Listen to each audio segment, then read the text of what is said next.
siempre. ¿Cuánto podemos decir amén? Hoy continuamos nuestro estudio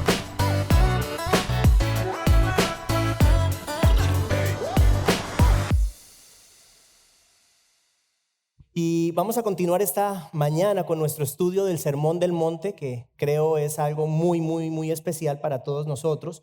Hemos iniciado con las bienaventuranzas, que es como empieza el sermón.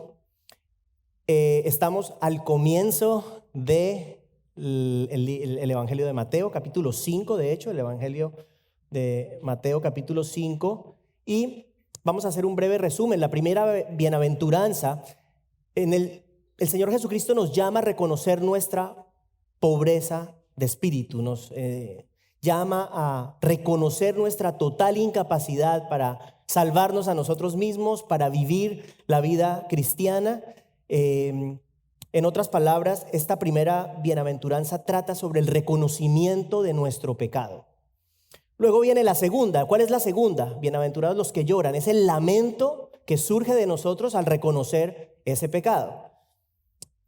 Argumentamos, cuando hicimos este estudio, que en alguna medida el creyente vive lamentándose. Es un proceso de lamentarse y lamentarse y lamentarse, y la buena noticia es que cada vez que nos lamentamos el Señor nos consuela. Nos lamentamos, recibimos consuelo. Nos lamentamos, recibimos consuelo, y básicamente esa es la vida del creyente. Es un constante lamentarse y una constante recepción del consuelo del Señor Jesús. La semana pasada vimos la tercera bienaventuranza, bienaventurados los humildes. Y eso es la respuesta externa a las dos primeras. Dijimos que cuando una persona reconoce su pecado y se lamenta por su pecado, se da cuenta que no tiene nada de qué gloriarse. Básicamente esa es la idea. Bienaventurado el humilde, porque se da cuenta quién es realmente y reconoce que no hay absolutamente nada bueno en él aparte de Cristo. Esa es una concepción nueva que el creyente recibe de sí mismo, y esa concepción tiene un impacto en la vida de la persona, cómo nos relacionamos con el Señor primeramente y con los demás creyentes. O sea que si sabemos que no tenemos de qué gloriarnos, vamos a tratar a las personas de una manera diferente. Es bastante obvio, bastante natural. La idea es que en el creyente no debe haber orgullo. No hay razón, no hay lugar para el orgullo en la vida del creyente. Entramos entonces en la siguiente bienaventuranza, la cuarta bienaventuranza. Bienaventurados los que tienen hambre y sed de justicia, pues ellos serán saciados. Encontramos esta bienaventuranza en el verso 6 del capítulo 5 del Evangelio de San Mateo. Y como hemos hecho en las semanas anteriores, vamos a leer nuevamente las bienaventuranzas. Vamos a ponernos de pie, por favor, para hacerlo. Vamos a leer de los versos 3 al 11 nuevamente todas las bienaventuranzas. Dice la palabra de Dios: Bienaventurados los pobres en espíritu, pues de ellos es el reino de los cielos. Bienaventurados los que lloran, pues ellos serán consolados.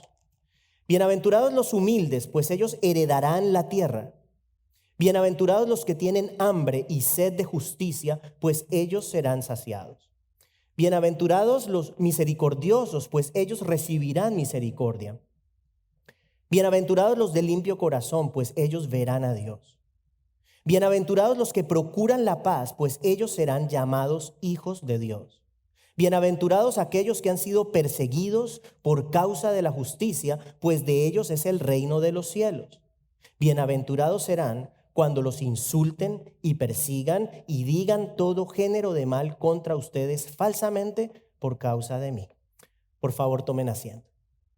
Vamos a enfocarnos entonces en la cuarta bienaventuranza, verso 6 de Mateo capítulo 5. Bienaventurados los que tienen hambre y sed de justicia, pues ellos serán saciados. Hemos dicho en ocasiones anteriores que bienaventurado significa dichoso. Bienaventurado significa feliz, gozoso.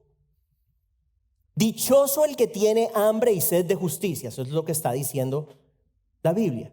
En el idioma original, en el griego, esta frase, los que tienen hambre y sed, es una acción continua. O sea que pudiésemos decirlo de esta manera: dichosos los que permanentemente tienen hambre y sed de justicia.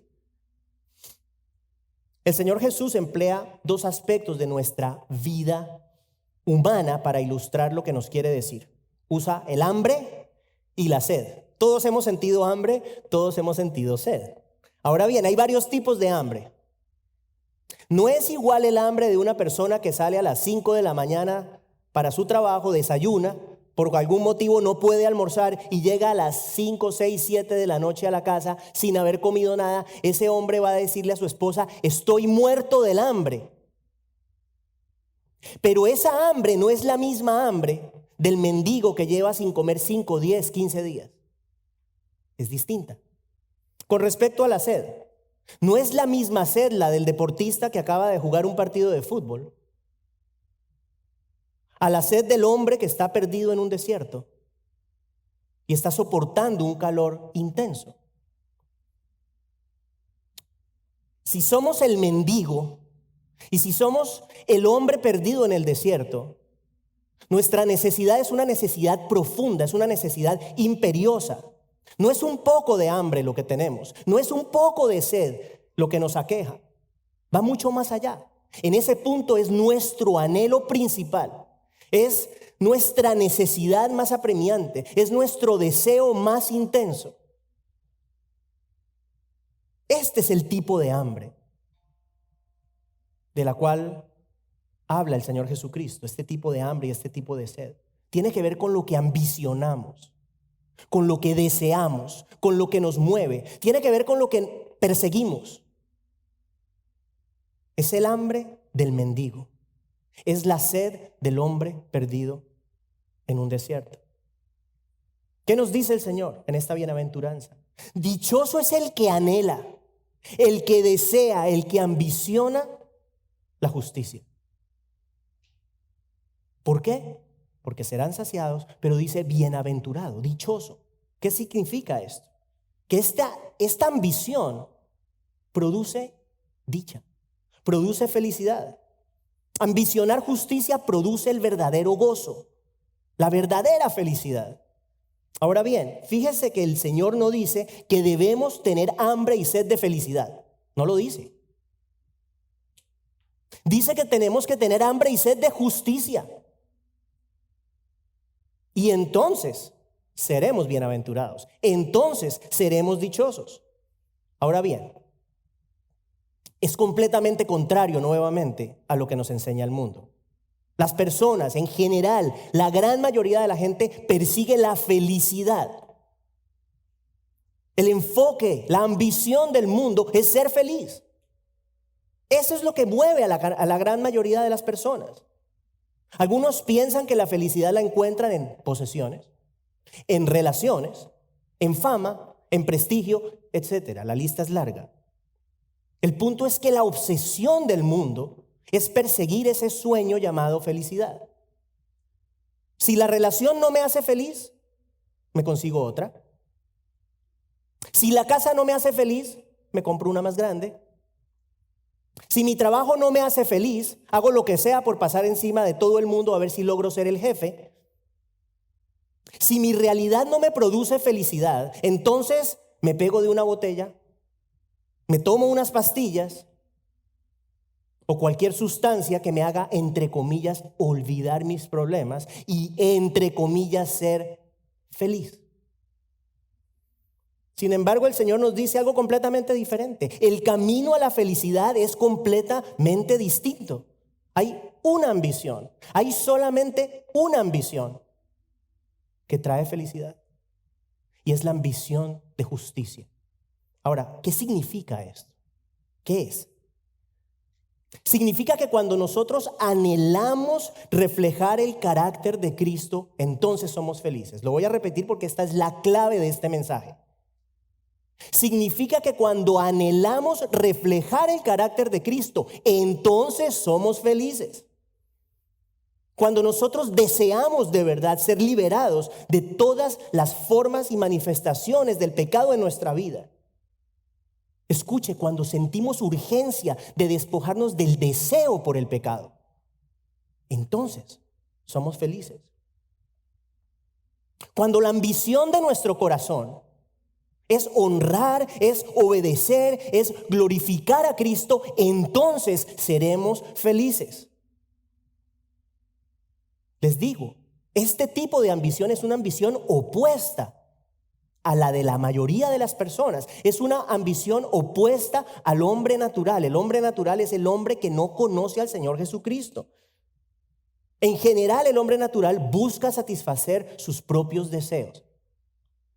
Busca cumplir sus propios objetivos. Busca alimentar su propio ego. Todo es yo, yo, yo, yo. Ahora bien, el Señor Jesús utiliza esta ilustración de una manera intencional, escuche, para hacernos entender que la justicia es necesaria para la vida espiritual. Así como la comida y la bebida son necesarias para nuestra vida física, la justicia es necesaria para nuestra vida espiritual. Sin hambre y sed de justicia no hay vida espiritual. Si alguien dice que es cristiano pero no tiene ningún deseo de ser transformado, de ser como Jesús, de ser transformado a la imagen de Jesús, simplemente esa persona no tiene la vida de Cristo dentro de sí. Es así de simple. Si a alguien le da lo mismo, a un cristiano, entre comillas, le da lo mismo reflejar el carácter de Cristo o no reflejar el carácter de Cristo, entonces esa persona no puede decir que ama al Salvador y por ende esa persona no puede decir realmente que es un cristiano. Ahora bien, la Biblia ilustra este tipo de hambre y este tipo de sed por las cosas de Dios. Les voy a leer en el Salmo 42, los 2 primeros versos. Vemos ilustrada una sed profunda por Dios. Mire lo que dice este salmo. Como el ciervo anhela las corrientes de agua, así suspira por ti, oh Dios, el alma mía. Mi alma tiene sed de Dios, del Dios viviente. ¿Cuándo vendré y me presentaré delante de Dios? Primera pregunta para usted y para mí. ¿Podemos decirle realmente al Señor, Señor, mi alma tiene sed de ti? ¿Podemos decirle al Señor que realmente anhelamos su presencia en nuestras vidas más que cualquier otra cosa? Eso es importante. Esa es una buena pregunta. Si nos quitaran todo, suponga que a usted le quitan todo. Todo. ¿Se queda usted sin nada? Si nos quitan todo, ¿nos quedamos sin nada o nos quedamos con un corazón que permanentemente encuentra su refugio, su paz, su gozo, su consuelo en la persona de Cristo?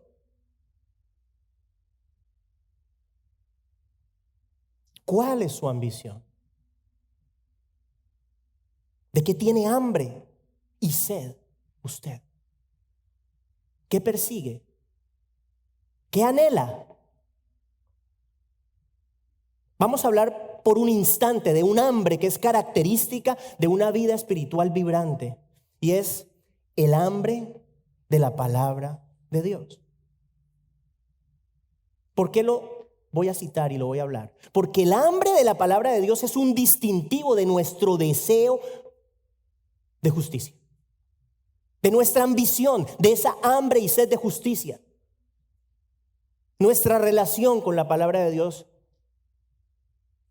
es un distintivo de esa realidad en nosotros. ¿Por qué? Es en las Escrituras que conocemos el carácter de Cristo. ¿Estamos de acuerdo? No hay otra fuente.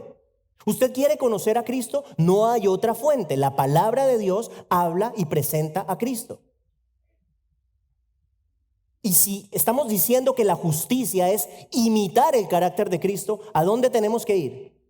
A la fuente, a la única fuente. Si queremos tener hambre y sed de justicia, es decir, si realmente deseamos reflejar el carácter de Cristo a través de una vida obediente a Él, la palabra de Dios no es una opción, hermanos. No es una opción, es una necesidad. No hay otras formas, no hay otras fuentes, como les dije. Vamos a citar algunos pasajes que hablan de esto. Salmo 119, verso 20. Nos ilustra la actitud que nosotros debemos tener hacia las Escrituras. Escucha lo que dice. Quebrantada está mi alma anhelando tus ordenanzas en todo tiempo. Luego el verso 97 dice esto: cuánto amo tu ley.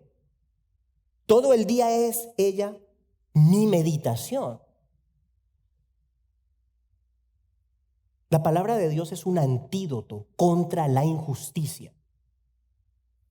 La palabra de Dios purifica la vida del hombre, lo aleja del mal camino y por ende le permite ser feliz. El Salmo primero, que lo estudiamos hace unas semanas, ilustra esto que les estoy diciendo de manera perfecta. Escuche lo que dice el Salmo primero. Cuán bienaventurado, utiliza esa misma palabra, cuán bienaventurado o cuán dichoso, cuán gozoso es ¿quién? Cuán bienaventurado es el hombre que no anda en el consejo de los impíos, ni se detiene en el camino de los pecadores, ni se sienta en la silla de los escarnecedores. Escuche, sino que en la ley del Señor está su deleite, y en su ley medita de día y de noche. Ahí está clarito. ¿Por qué? La palabra, sabemos esto, es el alimento del espíritu. ¿Qué dijo Jesús? No solo de pan vive el hombre, ¿cierto? Sino ¿de qué? De toda palabra que sale de la boca de Dios.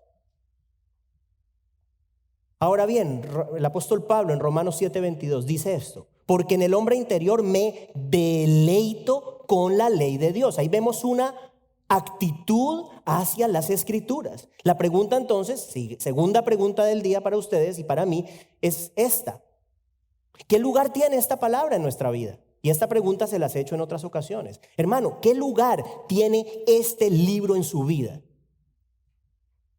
¿Usted quiere ser una persona bienaventurada? ¿Usted quiere ser una persona gozosa? Métase aquí.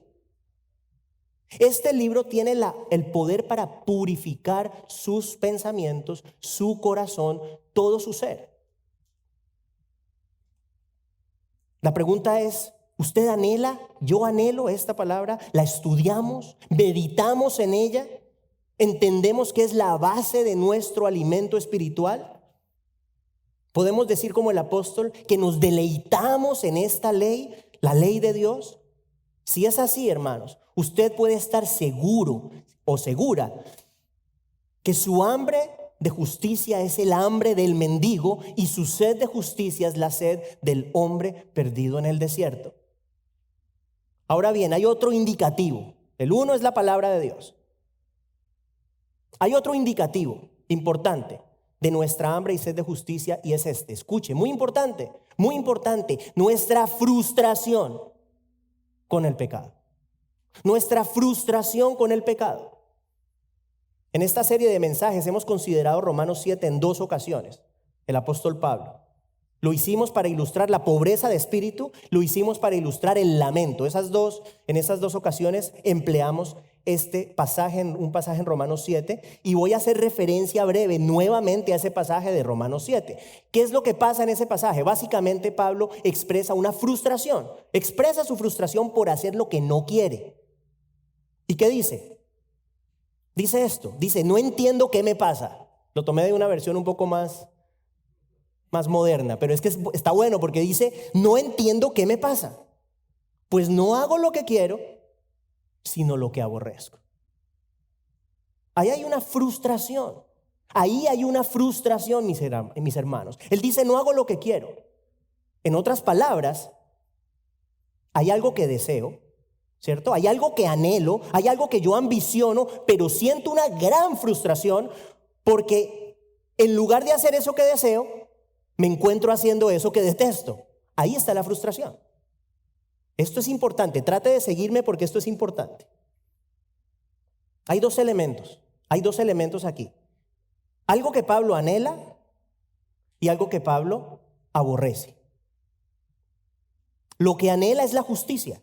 Lo que anhela es vivir conforme a la voluntad de Dios. Eso es lo que él anhela. Actuar en sintonía con el carácter de Cristo. ¿Qué es lo que aborrece? Justamente lo contrario. Aborrece actuar de una manera indigna de Cristo. Detesta eso. Aborrece actuar de una manera que no refleja el carácter de Cristo. En otras palabras, en palabras simples, Pablo detesta su pecado. Lo odia.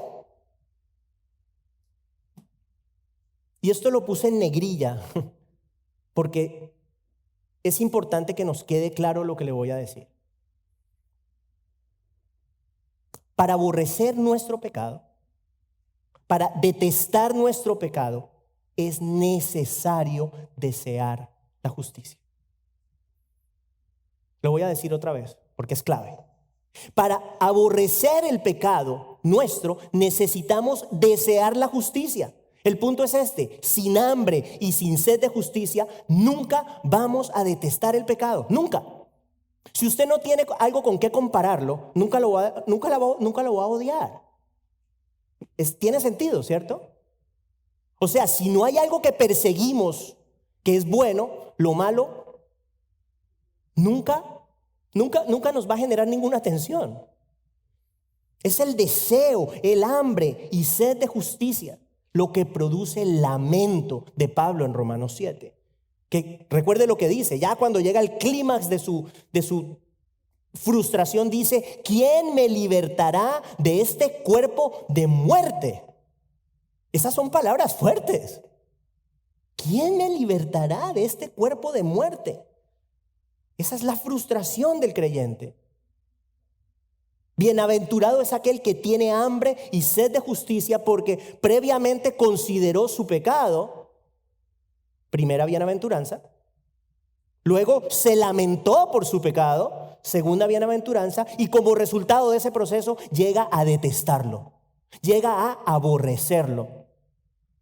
La pregunta entonces es esta: ¿cómo podemos tener hambre y sed de justicia? La pregunta del millón: ¿cómo podemos tener hambre y sed de justicia? Es necesaria la primera bienaventuranza. Tenemos que considerar nuestro pecado. Es necesaria la segunda bienaventuranza. Tenemos que lamentarnos por él.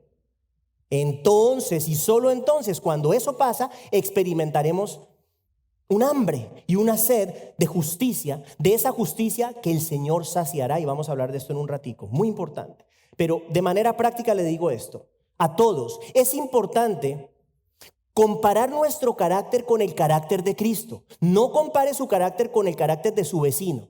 No compare su carácter con el carácter de su compañero de trabajo. No compare su carácter con su amigo o su amiga. Compare su carácter con el carácter de Cristo. ¿Por qué? Porque ese es el carácter que buscamos imitar. Ese es el carácter que queremos emular. No el del amigo, no el del vecino. ¿Qué pasa cuando hacemos eso? Pasa algo, siempre pasa esto. Escuche, siempre pasa esto. Usted compara, yo comparo mi carácter con el carácter de Cristo y lo que vemos es que nos falta. Nos quedamos siempre cortos. ¿Y eso qué genera? Frustración. Una frustración sana. Una buena frustración, una frustración detestable, porque nos lleva a odiar el pecado que hay en nosotros. Tenemos que llegar a ese punto. Tenemos que llegar al momento en el cual nosotros odiamos el pecado que hay en nosotros, para que entonces podamos tener hambre y sed de justicia. Amén. Otra cosita en negrilla. Si no deseamos reflejar el carácter de Cristo, escuche, si no deseamos reflejar el carácter de Cristo, el pecado jamás va a ser amargo para nosotros. Nunca, nunca. Bienaventurados los que tienen hambre y sed de justicia, dichosos los que anhelan imitar el carácter de Cristo. La pregunta es la siguiente parte: ¿por qué? ¿Por qué bienaventurados? ¿Por qué son dichosos aquellos que tienen hambre y sed de justicia? Y la respuesta está al final del verso: porque serán ¿qué? Porque serán ¿qué? Saciados. Saciados. Por eso son bienaventurados. Y esto es muy interesante. En esta bienaventuranza, en una frasecita, usted ve la doctrina de la salvación por gracia. La frase serán saciados es muy importante, porque no dice se saciarán, dice serán saciados. Implica que hay un agente externo. Hay un agente externo, un dador de justicia. No la tenemos por nuestra cuenta, nos es entregada. El creyente es bienaventurado porque es receptor de esa justicia. No hace nada para merecerla, no hace nada para obtenerla. Esto es bien importante. Hay que recordar que nosotros logramos reconocer, mirar hacia adentro, ver el pecado, lamentarnos por el pecado solamente porque el Señor nos da esa gracia. Nosotros en nuestra propia cuenta jamás llegamos allá, nunca. Nunca. ¿Por qué? Porque estábamos muertos. Estábamos muertos en delitos y pecados y por lo menos hasta hace 30 segundos, mi entendimiento era que los muertos no consideran nada, los muertos no se lamentan. Nosotros no teníamos la capacidad de hacer nada de esto y el Señor nos da vida, y cuando nos da vida miramos adentro, no nos gusta lo que vemos, nos lamentamos, luego nos hace esto humildes y posteriormente genera esta hambre y sed de justicia. Es una cadena muy especial. ¿La gloria es de quién? La gloria es de Dios. En lo que estamos hablando, ¿en dónde usted ve la gloria nuestra? Dígamelo. ¿En dónde está? En ningún lado. No aparece. Es inexistente. Bienaventurados los que tienen hambre y sed de justicia, pues ellos serán saciados. El dador de justicia es Dios. Él sacia esa hambre y esa sed de justicia. ¿Sabe por qué? Escuche, sin justicia no hay salvación. Sin justicia no hay salvación. Quiero decirle, todas las bienaventuranzas son un retrato del creyente. No hay una bienaventuranza que no aplique a nuestra vida. Que no seamos perfectos en todas, de acuerdo. Pero el creyente tiene que mostrarlas todas. Yo sé que esto nos pone a pensar, pero es bueno pensar. Es bueno considerarnos. Vamos a hablar de esta justicia. Serán saciados por la justicia de Dios. Esa justicia con la cual el creyente es saciado tiene tres aspectos. Tres aspectos muy importantes. Escuche. Primer aspecto. El creyente recibe la perfecta justicia de Cristo al momento de su salvación. Ponga atención que esto es clave. En el momento de nuestra salvación, en el instante de nuestra salvación, porque quiero decirle que la salvación es un instante. Que nosotros no lo reconozcamos, no sepamos cuándo fue, es otra cosa. Pero la salvación es un instante. En el instante de nuestra salvación, escuche lo que pasa. Esto es maravilloso. En el instante de nuestra salvación, la justicia de Cristo es acreditada a nuestra cuenta. Hemos hablado de esto. Esto se llama la justificación. La justificación. Somos revestidos de la perfecta justicia de Cristo en el instante que creemos en Él. Ahora bien, esto es un poquito teológico, no se me vaya a dormir. Básicamente, ¿qué significa? La justificación afecta, esta justicia afecta nuestra posición legal delante de Dios. Legal. Es una sentencia legal. Dejamos de ser culpables para ser llamados inocentes. Éramos culpables, ahora somos inocentes. Básicamente, ¿en cuánto tiempo? Así, en un instante. Y esa justicia que estamos hablando no tiene nada que ver con nuestra conducta. Nada que ver con nuestra conducta. Y se lo voy a ilustrar de esta forma. Imagínese que usted está en un juicio. Imagínese que usted está sentado enfrente del juez. El juez santo. Y ese juez tiene un libro lleno de cargos en contra suya. Sin embargo, en el momento en que el juez levanta su cabeza y se va a preparar para emitir la sentencia en contra suya, se percata de que en el banquillo ya usted no está. Ahora en el banquillo está Jesucristo, inmaculado y perfecto. El juez ya no lo ve a usted. El juez ve a Cristo inocente de todo cargo y libre de toda culpa. El creyente es dichoso porque recibe esa justicia de Cristo. Importantísimo. Y esa justicia es infinitamente abundante, es suficiente para que el pecador entre en la presencia de Dios. Esa justicia nunca se va. Y esto sirve mucho para las personas que viven cargando con culpas en su vida. Ahorita vamos a hablar de la segunda parte. No significa que uno pueda hacer lo que le dé la gana. Significa que ya hemos sido perdonados. Lo que hicimos hace 10 años, 15 años, 20 años, el Señor ya nos perdonó. Y cuando el Señor me mira a mí, no me ve a mí, ve a Cristo. Esa es la justificación. Esa es la justificación. Y es hermosa. Mire lo que dice Pablo en Romanos 5. Por tanto, habiendo sido justificados por la fe, escuche, tenemos paz para con Dios por medio de nuestro Señor Jesucristo. ¿Qué pasa? Al recibir la justicia de Dios, ahora estamos en paz con Dios. Ya estamos en paz. Ya estamos en paz. Si usted carga con culpas, si usted ha creído en Cristo y usted vive cargando con culpas, yo quiero decirle en esta mañana que el Señor ya lo ha perdonado, porque el Señor no lo ve a usted, ve a Cristo en usted. Eso es muy importante entenderlo. Por eso es que podemos decir, bienaventurado, dichoso aquel que está en paz con Dios. Bienaventurado aquel que ya no es enemigo del Padre, pero ahora se ha convertido ¿en qué? En hijo. En hijo. ¿No lo dice Juan 1:12? A todos los que creen en su nombre les dio el derecho de ser llamados hijos de Dios.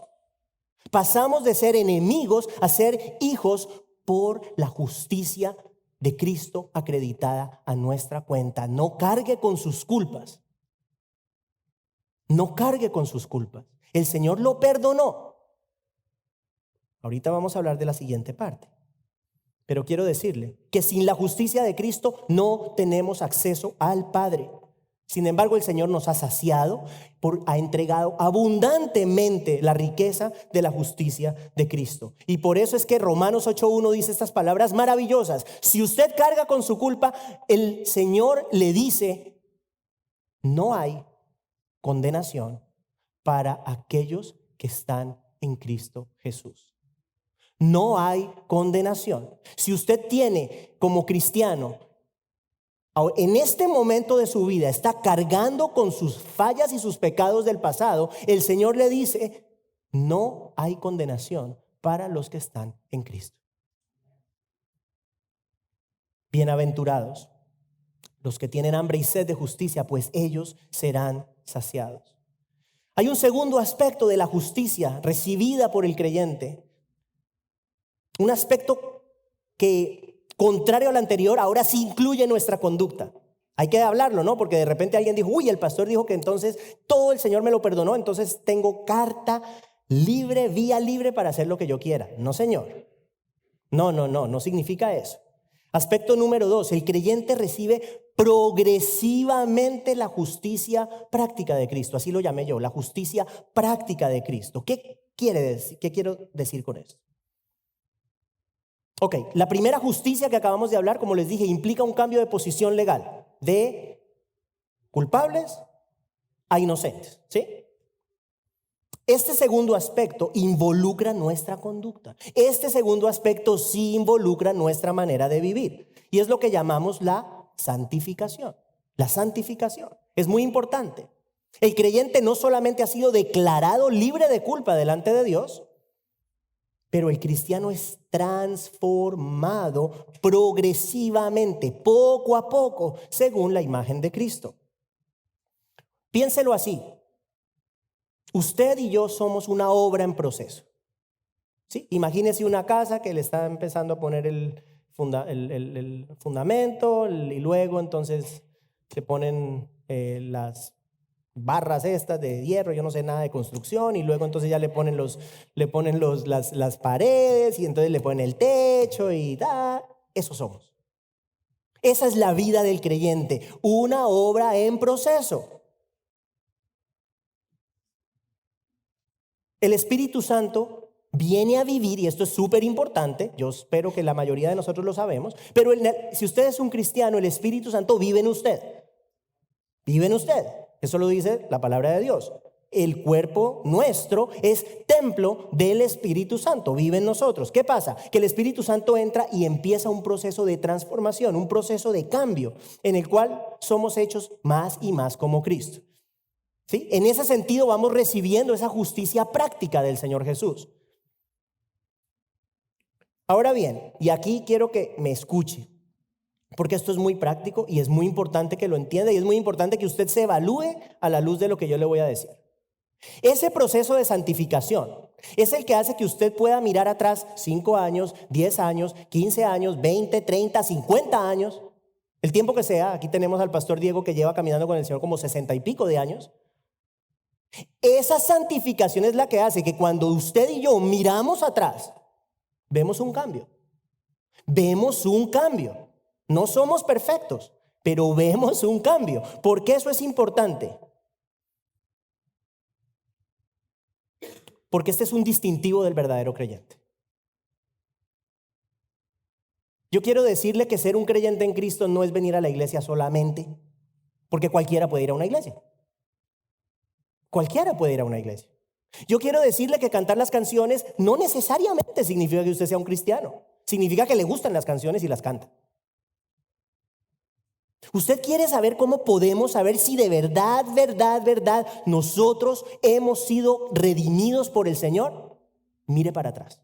No se angustien. No le estoy diciendo que mire perfección en usted hoy. Le estoy diciendo que si usted mira para atrás y su vida hoy es igual, no es un buen síntoma. No es un buen síntoma. ¿Por qué? Esto es bastante simple. El Espíritu de Dios es proactivo. El Espíritu de Dios es diligente. No viene a nosotros para acostarse a ver televisión. No hace eso. El Espíritu de Dios entra en nosotros para cambiarnos. Esa es su función. Santificarnos, hacernos más como Cristo. ¿Qué pasa? Que si una persona dice, yo soy cristiano, ok, eso significa que esa persona tiene al Espíritu Santo de Dios. Pero si no hay ningún cambio, entonces, ¿qué pasa? ¿Se quedó dormido el Espíritu Santo? ¿Se quedó viendo la novela el Espíritu Santo? No, él no ve novelas, yo tampoco.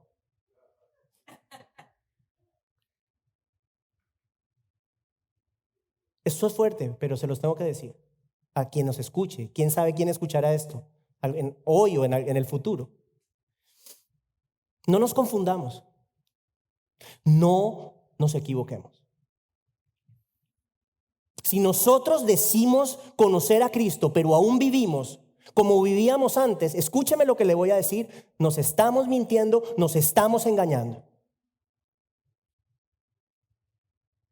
¿Qué dice la palabra de Dios en Romanos 8:9?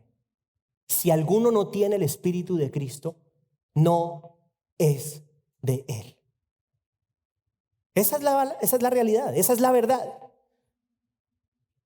¿Qué dice Pablo en Filipenses 1:6? Una gran bendición. El que comenzó esa buena obra en ustedes, en mí, la perfeccionará. No la deja a medio terminar. No la deja a medio terminar, no la deja sin techo. No la deja sin pintura, la terminará, la completará hasta el día de Jesucristo, dice. El punto es, el Señor produce cambio. Lo voy a decir otra vez, hermano, el que esté dormido, despiértese. El Señor produce cambio. Y si esta realidad no está en nosotros, yo tengo que decirle, si esta realidad no está en nosotros, escúcheme, tenemos todas las razones para dudar de la veracidad de nuestra fe y por consiguiente de la veracidad de nuestra salvación. Eso es importante. Dichosos los que buscan agradar a Cristo. Porque ayudados por el Espíritu Santo de Dios, ¿qué pasará? Serán saciados, serán ayudados. ¿Por qué? Porque es el Espíritu Santo el que nos ayuda, nos cambia, nos capacita Por favor, no me malinterprete, no le estoy diciendo que es que usted en sus fuerzas puede hacer eso. Al contrario, estoy diciendo que bienaventurado es el que tiene hambre y sed de justicia, porque es el Espíritu Santo de Dios el que produce esa hambre y esa sed. Y nos ayuda a vivir. Sin Él no podemos. No podemos sin Él. Y en palabras de Segunda de Tesalonicenses 2:13 dice, mire lo que dice: bienaventurados, dichosos aquellos que han sido escogidos para salvación mediante la santificación por el Espíritu. Importante. Y entramos al tercer y último aspecto de la justicia que el creyente recibe del Señor, y es un aspecto maravilloso, hermoso. Punto 3, la santificación del creyente culmina en su perfección. La santificación del creyente culmina en su perfección. Este trabajo de santificación que estamos hablando, que el Espíritu Santo realiza en la vida del creyente, llega a su final produciendo un resultado maravilloso. Escuche, la perfección. La perfección. Si usted es un creyente en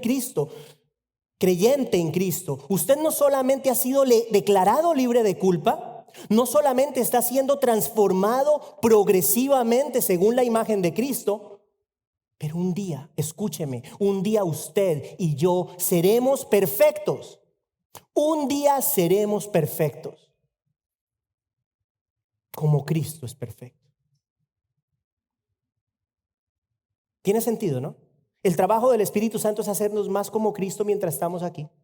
Más, poco a poco, el día que nos vamos de este mundo, usted deja de respirar en este mundo. Su siguiente respiración espiritual la da en la presencia de Dios, y en ese instante usted es perfecto. Por eso es que Pablo dice que el trabajo que comenzó lo completará. ¿Cuándo? En el día de Cristo, en el día en cuando estemos enfrente de Él. Qué hermoso, ¿no le parece? Y esa es la manifestación de nuestra victoria final sobre la muerte y el pecado gracias al sacrificio de Cristo en la cruz. Ahí vamos a ver la magnitud del sacrificio de Cristo, la magnitud de lo que Él hizo. Ahí es cuando vamos a decir, gracias Señor, porque finalmente la muerte y el pecado no tienen poder sobre mí. ¿Esta vida es perfecta? Levante la mano si usted cree que esta vida es perfecta. Es hermosa en muchos aspectos, pero está lejos de ser una vida perfecta. Sin embargo, un día, usted y yo, todo creyente en Cristo va a ser vestido de incorrupción. Lo corruptible que hay en nosotros será completamente reemplazado por la esencia incorruptible de Cristo. Eso es lo que esperamos. Esa es nuestra esperanza. Acuérdese que Pablo mismo lo dijo, si solo para esta vida esperamos en Cristo, somos los más, ¿qué, Pastor Diego? Los más dignos de lástima de todos los hombres.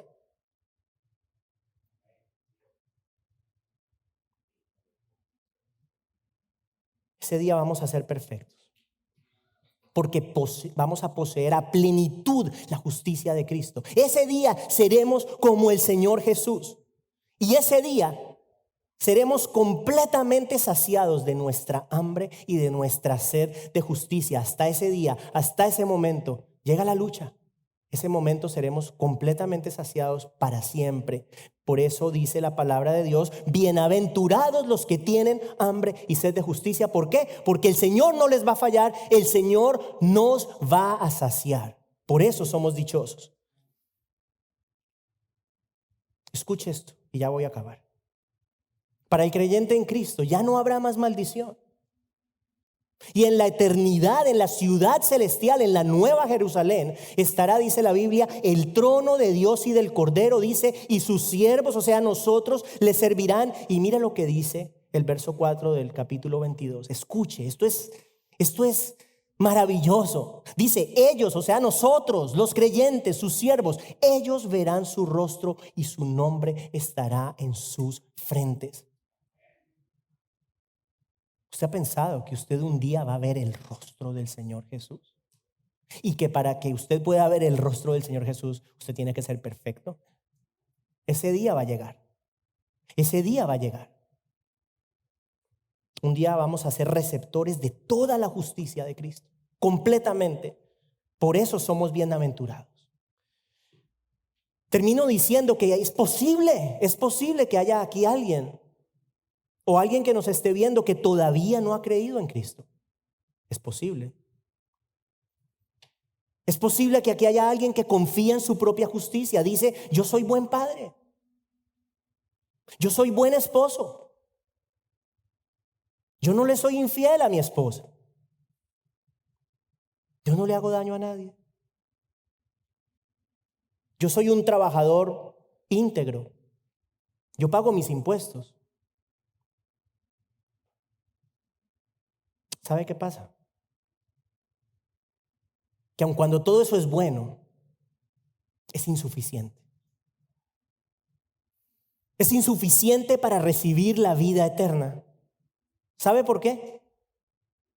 Porque sus obras de justicia, mis obras de justicia, nuestras obras de justicia, nuestras buenas obras, son como trapos inmundos ante los ojos de Dios, según el profeta Isaías.